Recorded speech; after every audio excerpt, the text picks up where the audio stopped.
Toby, the track and field team's coming off of spring break. You still had a fairly healthy group that you took to a meet over in Tacoma and a couple of stragglers competing in Oregon. Talk about what the highlights were coming out of this past weekend. Yeah, we never know what we're going to get in regard to spring break, in regard to weather, but also in regard to kind of where people are at. We had some people stick around and train here in Spokane over spring break, so we kind of knew where that group was going. And then those that were doing other things over spring break came and competed, and we got some really good marks.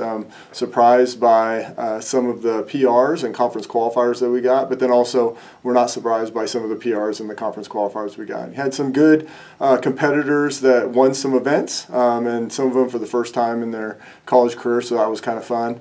And came away with one unfortunate injury that is not as bad as we thought at the time, but is one that will recover. But besides that, came away with just some good marks.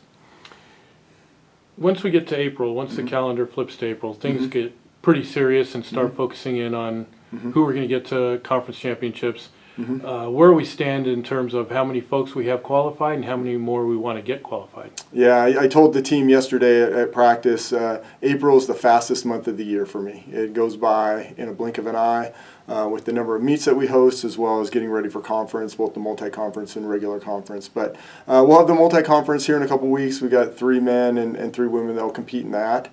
And then in regards to our conference team so far, I think we're in the 30s, close to 40 for both teams, and we've got 51 women and 59 guys on the roster, and so we're getting close to getting to where we think we're going to be in regard to qualifiers. But yeah, somewhere around 40 of each, and we'll get probably a few more on the women's side, then probably about 10 more on the guys' side.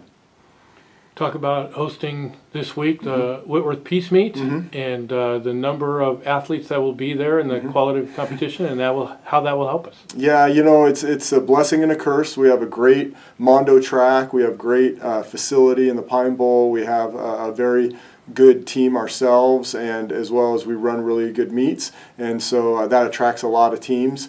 We've got 20 teams that will be participating. Most of those are Division I teams, then a lot of Division II teams, and then some NAI and Division or community college teams, and then us as Division III.